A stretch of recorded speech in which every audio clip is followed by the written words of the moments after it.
Hi fellas, I picked this leaflet up, well, a couple of weeks ago actually, and I was looking at it. I'm 58, I've been in a relationship with this, well, she's 29, she's half my age. Most of the time she said she was happy, but certainly for the last few years she's been getting other men ringing up the house, often ringing her phone, mainly of course, so no one knows about it. I've had mystery phone calls where it's a bloke's voice and they hang up. Right, going back a few months, she was in my daughter's bedroom playing on the PS4, and I can't even do a video in peace. Here we are, here she is coming out to check up on me. Oh, I'm doing a video, could you leave me alone please? I'm doing a video. Yeah, see? Yeah, that's how controlling she is. She's come out to do a video about her abusing me, and she's actually really come out to check up what I'm doing. That's how controlling she is. That's Lisa, that's the woman I'm talking about. Yeah, right. Back on track. What is abuse? Abuse is when someone does something that hurts you, upsets you, makes you feel frightened. Well, I have been frightened numerous times. When she had a brother living here, muscular ex-arm robber, Simon Bosworth, who's built like a brick shit house, she threatened him, shut up, you better shut up with them videos, I'm going to get him around and punch your face in. She's threatened me numerous times. You might be abused on purpose. The person doing it, she's throwing stones at my car now. My God. See, I'm not even allowed to do a video in my own car. It's so controlling. She's proper Nazi. She's a Nazi because she's in direct contact. She has been in direct contact with Britain First, who I used to be involved. To be honest, I used to hand out leaflets, and that goes on Day of Actions. And I used to appear as Crusader Man. Look at this here. Honestly, she got some text on her phone, supposedly uninvited. And she read them out to me, and she showed me them. I took a copy, and it was threatening a bunch of thugs around the house, and they would be, obviously, we know the score, they would be balaclava thugs, and carrying knives or bats, because this Andrew Edge, he's been done for numerous offences. He used to have a collection of, he used to be into firearms, deactivated firearms, which we know around Manchester, you can get them reactivated, so they'd probably come holding a submachine gun or something. Financial abuse, he's done that. Now I showed this letter from Cheshire Constabulary. That's the one about Andrew Edge from Britain First, and this one is the one from ex-partner. That is Lisa. That is Lisa Bosworth. Not mention her name. I told the police and everybody. I'm actually getting my own small income because this has gone on for years. I mean, she's 29. I'm 58 now. As you see, I'm not allowed even to sit in my car with a cup of coffee. So happened I was doing a video. She probably guessed I was. She watches me like a hawk. When she got paid a load of money to go to, against everybody's advice, and I pleaded with her not to go to Britain First meeting in London because this Andrew Edge fella, this same fella here, is a well-known pervert. There's videos online. Put in YouTube, how innocent is Andrew Edge? And it'll come up straight away by Mock the Right.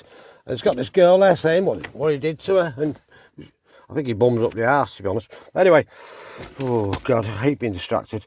Physical abuse, and so there's not been much of that. She has pushed me a few times. I've pushed her back. She definitely hurt me. I suppose I've hurt her in arguments. She actually phoned the police on me, saying when I came, she was in contact with Britain First and Andy Edge and Paul Golding, leader of Britain First, and I went to pub. Well, I went to pub with Callum Doyle from down Lower House in Widnes, and he's the guy who was dying to get into Britain First as a counsellor in the future. And of course, he duly liaised. He got called by Paul Golding while I was there. Oh, is he there? Is he there? We're going to set him up for this. Blah blah blah. You can imagine what they were saying. And anyway, that evening, she called the police on me saying I'd been violent. I was being violent. I wasn't. She just started an argument like she did yesterday morning, like she tried to there by throwing a stone at the car, hoping I'd stop what I was doing and react. Well, I'm not reacting because I'm on sertraline from the doctor because I've been depressed about it for a long time. And I asked her the other day, well, why have you, honestly, like quietly, why have you been getting these men phoning? And why did you go out your way to disrespect me with Britain First? She said, to piss you off and make you leave. I said, well, I'm not going to leave, am I? Because I'm a dual tenant to this house. Well, we're going to leave and live under a bush, voluntarily homeless. Anyway, she said, I think she's lying again. She's a serial liar. I think she's applied she has applied for housing, which is fine with me. You know, that's what I told her to do. But what she wants is me out of the way. And I've done loads of work on the house, redecorated it downstairs, fixed the fences, put a big shed up, put a playhouse up for the kids. And just at the moment, see my other video, just at the moment, she's spending a fortune on scratch cards, like £150 more a day, and bookies. I mean, sometimes she's lucky and gets it back, but obviously sometimes she won't be lucky. I picked a scratch card up for her from Tesco's, and she actually bought that car with it in my advice. I said, well, why don't we get a nice car? You've always loved minis. So she has. But the catch is that when she moves out, I'm 58, as I say, and I've got the insurance in my name. Well, the insurance in her name is about like £3 a year. In my name, it's like 500 quid. So that'll be going, unfortunately. Well, kind of unfortunate, really, the way I've been abused. I don't like it at all. I'm relatively a loner. I've got like Andrew and Stephen and Tom Bond living near me. Oh shit, I didn't say that. But anyway, never mind. They live in a local town, but I've always been like kind of the oddball, you know. They're like when they were right wing, I was a bit left wing. You know, now I'm a bit right wing. They've lost interest, but they won't really help me. You know, they've been helped over the years with tax credits and fizz and all the rest of it, and fiddling and working hard. But when I was working hard, I lived in Liverpool. I was working in a garage. But I'm seriously considering speaking to these people. Last time I phoned up about this, feeling abused and being frightened, and I can't sleep at night because I don't know what she's going to do. Mainly from the point of view of like getting me thrown out of the house more than physical violence. But she has got a temper on her. It says phone this number, but last time I phoned up a place like this, they took my number, said we'll get back to you in the morning, and I've never heard anything since. Here we are. People do things to hurt you. This is definitely me. Calls me a dickhead, calls you names, weirdo. She called me a weirdo in front of the kids the other day. I caught her on video the other month, and we were having a few words, but quietly, because we agreed not to argue in front of the kids. Just do it quietly and try and discuss things in an adult manner. But it's very hard because she's very naive and a bit childish in nature. So as soon as I say, well, why did you spend that 80 quid on scratch cards? You'll say, but you spent that money on blah, blah, blah, on your car tax. You spent that money on, you know, this is how it goes. It's tit for tat, childish arguments. You can't ever sort anything out. But recently, we have sorted something out because she's actually told me, I hate you, I don't want to be with you, I feel trapped. Just before she said I felt trapped in a relationship. I said, well, you're getting out now because you're going to give up the house. And she said that, and obviously very soon afterwards I'll have to get a little poxy flat or something. But she'll have all the family income and the DLA and that. And the thing is, you know, she finds it very difficult to deal with our disabled kid because she's on DLA, which is quite good for £450 a month. But I'm pretty sure she's lined up with Britain First to be like a paid activist, because I've already sent her 120 quid at least. And before that, she begged £200 off them. That was towards like to get the car unclamped. So I went to the family, but you know, at the end of the day, I didn't ask for it. She asked for it, and then Andy Edwards said, "No, we need you, Dave," which is kind of true because I invented the Crusader Man idea. I've been around picking boxes of stuff up, running activists from the Midlands to Liverpool so they could get the boat back to Ireland, tricks like this. I had a car full that day.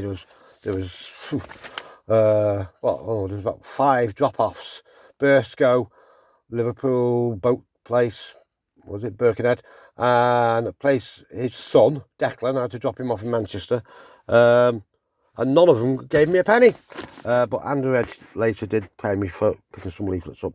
But this is how I'm feeling, really abused. As you can see, she came out, that's how controlling she is. She fits in with Britain First because she's proper controlling, and I said, you know, nothing's her fault. You know, like I asked her not to go to London, you know, she insisted nothing happened, but, you know, I spoke to a guy from Prevent, and he said, well, if they've paid her loads of money and Paul Golden's demanded she's gone, and she's gone despite you and got you arrested, you can reckon she's been bang at it in a hotel room. That was his view, and that's my view, because I can just imagine her and Andy Edge. It'll be, oh, tell Dave that dick, he's a bit of a dickhead. Tell him we never did anything. Tell him I never shagged you. Tell him I never shagged your ass, or Richard, or whoever it was. And that'll be okay. But, you know, I don't believe it. I think she was shagged, and I think she's probably had a few affairs in the past. Well, I can't prove it. There was once before my middle daughter was born, my 9-year-old, and I tried to get my way with her late at night, and I'm sure I smelt it on her nether regions. I could be wrong, but it smelled like really cum to me, but I could be wrong. Well, I just decided, oh my God, I just kind of forgot about it and kept an eye on her.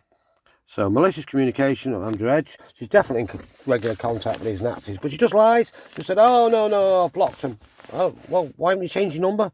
Why haven't you changed your number, Lisa, and just sent your new number to everyone? Oh, it's all right, because anytime they ring her, or any of these other men, like Stephen Coventry, or Damo, or that other Stephen, or whoever, she can just ring her back later. She mutes the phone constantly. So, like if her sister phones, or I think recently she got on selective mute, like all muted except like a mum, Angel, and whatever. But that's it, you see, that's how controlling she is. I'm not even allowed to sit in my own car having a cup of coffee doing a video about this leaflet I picked up from the doctors. So, of course, none of these women, a lot of these women that work for the council and work for the social services, they hate men. Some of them, certainly they hate men, and you don't get any backup at all.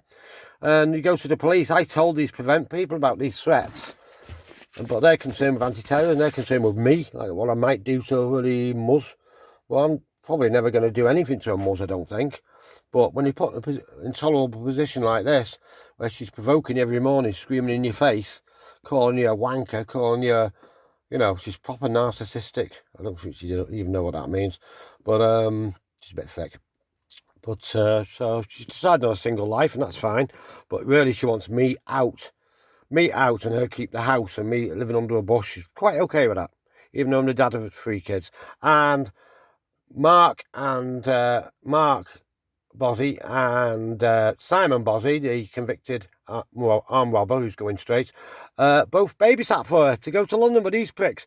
And Simon, this criminal, slightly older brother, 32 years, 32, 33, he was the one that was threatening me, and he got 60 or 80 quid off it. There was 60 quid paid into a bank account. I found it on some statements, copies of statements in the glove box that we got something to do with the rent. So now I think she was on about rent arrears, but I think she's just after money to buy more scratch cards and to prepare to move, well, she can do one, because the little bit of money I get, I'm keeping. Okay, so guys, repost this if you can. It is genuine. This is Crusader Man Dave, ex-Crusader Man Dave, who invented the idea of Britain first. But this is what you're up against with arrogant women. And you wouldn't mind, as my niece said, she's nothing special, really. She's nothing special. Looks-wise, and she's lost loads of weight recently, trying to get slim to be an activist or get slim for the dating sites, and it just doesn't suit her, as you probably noticed. She's looking really thin-faced, like a drug addict. I just hope she's not into that, like Simon that was living here for 8 months. She forced that on me as well, having an occasional drug user living in my bloody house against my will, with a 4-year-old, a 9-year-old, an 11, 10-year-old. And she's got a drug user in the house. Could have had anything in his bags. So that's it. Ex-Crusader Man Dave, signing off. I didn't intend to show her face to that person before, but as you see, she came out and then she threw a stone at the car. So I think it's her own fault, really, isn't it?